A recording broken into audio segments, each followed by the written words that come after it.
My name is Reema Patel, and I work for the Nuffield Foundation, which is a philanthropic organisation that has funded a range of primarily academic work in the areas of justice, welfare and education for many years. It was set up immediately after the Beveridge report, so very much looking at how best to build the evidence base in a time of great societal and technological and economic change.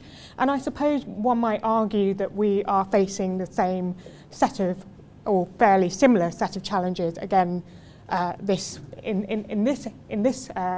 world, in this particular moment in time.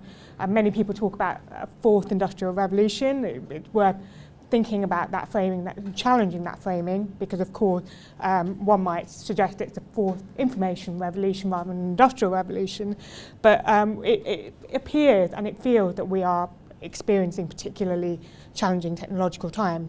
And it's within that context that the Nuffield Foundation has committed funding to create the Ada Lovelace Institute, which is an organisation looking in particular at the societal and ethical implications of data and AI. And our mission effectively is to ensure that data and AI work for people in society. And it's worth really taking time to pause and reflect about that, because in a way, if we look at the events of 2018, we can see that we've got quite a long way to go until that mission is realised. We're in an era where legitimacy and trust has been eroded. More broadly, I think, we look at the relationship between experts, policymakers and citizens, and broader, wider societal trends have undermined trust and legitimacy. But in this area in particular, events such as the Cambridge Analytica Facebook scandal, a number of the instances that Mark's mentioned already, the first pedestrian fatality as a result of the use of self-driving cars, all of those events that have been reported and announced this year have illustrated the extent and the way that we've got so much further to go in ensuring that data and AI work for people in society. So we're acutely aware of it, but in reality, the vision for the Ada Lovelace Institute has been in the reckoning for quite a long time now, and really to just illustrate this, this is a Nuffield Foundation-led partnership, but we're working with a range of organisations and bodies in order to run and undertake this work. So the Alan Turing Institute is one of our partner organisations, as is the British Academy, the Royal Statistical Society, an organisation called the Media Network, the Royal Society, the Nuffield Council on Bioethics, and the Wellcome Trust. And they've very kindly been engaged in work scoping and developing the design of the Institute up until now. We've actually just entered our first year of operation. We announced the appointment of our executive chair, Sir Alan Wilson, from the from the Alan Turing Institute to head up the Ada Lovelace Institute, and we've been recruiting for a board and directors at this moment in time. So still very much in scoping and stakeholder engagement stage at this moment.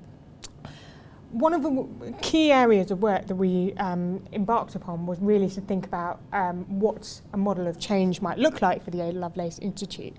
And for us, we wanted to think about how the Ada Lovelace Institute could be different from, say, traditional academic work that we might fund. And we have a digital society grants programme.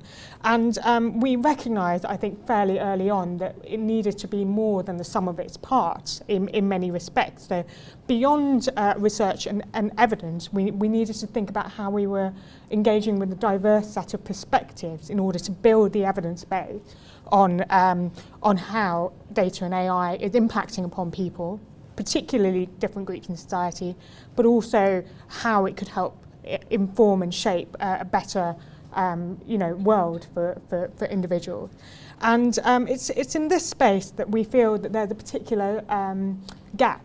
So if we think about it, we have heard many investigative journalists report on particular instances, but we still lack the methods, the tools, the research mechanism through which we can really track and understand how data, AI, algorithms are impacting upon people in society. And so we're very keen to reach out to networks, including networks such as this, in order to build a better understanding, a better picture of how we might be able to measure the impact that data AI algorithms having on people and society.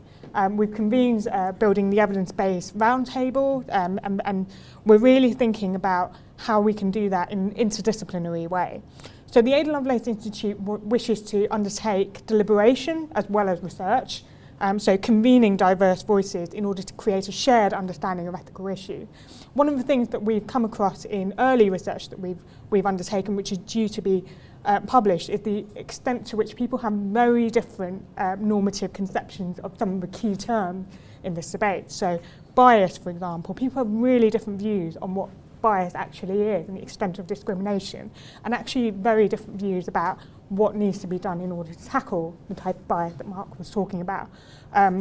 So for example, some people might say that targeting in and of itself is not necessarily problematic, but tracking is problematic. So if Facebook and Google gathered lots of data about us, but they didn't know that it was about us individually and problematic, would that still be ethically challenging? That's very much up for grabs. I'm not saying the Ada Lovelace Institute has an issue with that, but if that's the case, then that might be about getting to a situation where organisations like Facebook and Google might be able to use advertising but not track or attribute data to individuals who are using advertising. That's one example of a debate that is happening in the technology space at this moment in time. And one example of something that the Ada Lovelace Institute seeks to do is to bring perspectives together with industry, but also academia and wider policymakers on developing and embedding ethical practice in the development and deployment of data and AI. So it isn't just about the research, and it isn't just about the deliberation, but also what does that translate to in practice, and how do we work with organisations such as public sector organisations, civil society organisations, and private sector organisations who are using data and AI at its very front line and its core.